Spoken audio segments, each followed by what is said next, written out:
Light में हमने अभी तक रिफ्लेक्शन और रिफ्रैक्शन के बारे में जाना है।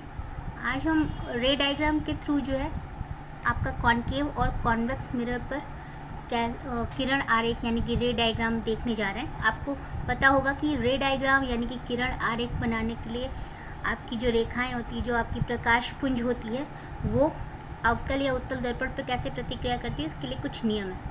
तो पहला नियम हमने यहाँ पे इसलिए नहीं शो किया क्योंकि पहला नियम आपका यही है कि जो आने वाली जो किरण होती है वो उत्तल या अवतल दर्पण पर परावर्तित या अपवर्तित होती है, तब वह हमेशा मुख्य फोकस आपके सेंटर ऑफ अपर्चर यानी कि वक्ता केंद्र से होकर के जाती है। ठीक है, इसलिए हमने उसे रे डायग्राम के थ्रू नहीं दिखाया। आपके बेसिकली जो आपके इम्पॉर्टेंट किरण आरेख या रे डायग्राम कहिए वो हैं, वो बाकी के आपके रूल नंबर 2 और 3, 4, 5 के ऊपर डिपेंड करते हैं। तो देखते हैं क्या है।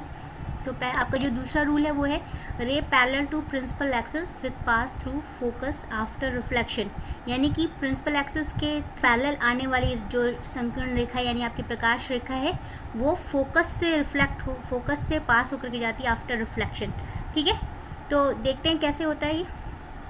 अगर आप हिंदी में से बोलना चाहेंगे तो क्या कहेंगे कि दर्पण के मुख्य अक्ष के समानांतर जब प्रकाश किरण परावर्तन के पश्चात अवतल दर्पण या मुख्य फोकस से गुजरेगी अथवा उत्तल दर्पण के मुख्य फोकस से अपसरित होती हुई प्रतीत होती है। ठीक है, यहाँ पे अगर हम कॉनकेव मिरर की बात करते हैं तो अवतल दर्पण में जब हम देखते हैं तो रे पैरेलल यानी कि जो आपकी प्रकाश किरण है तो वो आती है और दर्पण से टकराकर फोकस बिंदु से वापस चली जाती है। ठीक है, और उसके बाद आप अगर उत्तल दर्पण यानी कि कॉन्वेक्स मिरर में देखते हैं तो आप देखते हैं कि यहाँ पे आपने देखा कि एक जो प्रकाश पुंज है वो आया, दर्पण से टकराकर पैरेलल हो गया किसके, आपके प्रिंसिपल एक्सिस से।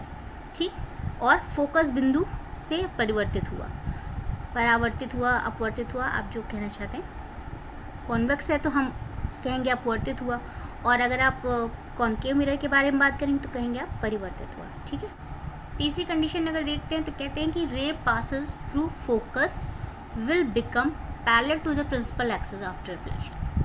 ठीक है, अगर हिंदी में बात करेंगे तो क्या कहेंगे कि अवतल दर्पण के मुख्य फोकस से गुजरने वाली किरण अथवा उत्तल दर्पण के मुख्य फोकस से गुजरने वाली जो किरण थी वो निर्देशित किरण जो थी वो परावर्तन के पश्चात मुख्य अक्ष के समानांतर निकलेगी। ठीक, मुख्य अक्ष के समानांतर यानी कि प्रिंसिपल एक्सिस के पैरेलल। ठीक, तो कॉनकेव में अभी तक आपने ये कंडीशन देखी थी कि जो आपकी आने वाली जो किरण थी यानी कि निर्देशित किरण, हिंदी में कहेंगे, जब वो दर्पण के तल से यानी कि अवतल से या उत्तल से ठीक टकराती है तो कॉनकेव में यानी कि अवतल में होता है कि वह मुख्य फोकस से पैरेलल हो जाती है प्रिंसिपल एक्सिस के, और अगर आप हिंदी में कहेंगे तो आप कहेंगे कि यह मुख्य अक्ष के समानांतर निकल जाती है। और अगर इसी तरह से उत्तल दर्पण में बात करेंगे तो आने वाली जो किरण थी वो पैरेलल हो गई मुख्य फोकस से।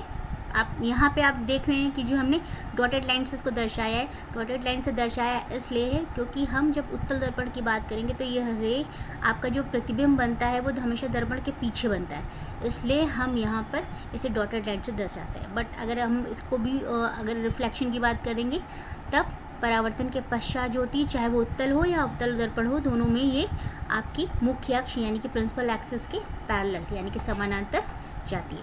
ठीक है, रूल नंबर 4 पे आते हैं तो है आपका रूल नंबर 4, रे passes through centre of curvature will follow the same path back after reflection, यानी कि अवतल दर्पण के वक्ता केंद्र से गुजरने वाली जो किरण है अथवा उत्तल दर्पण के वक्ता केंद्र से जो कि वो निर्देशित किरण परावर्तन के पश्चात उसी पथ के अनुदिश वापस परिवर्तित हो जाती है, यानी कि सेम पाथ में बैकवर्ड रिफ्लेक्ट हो जाती है।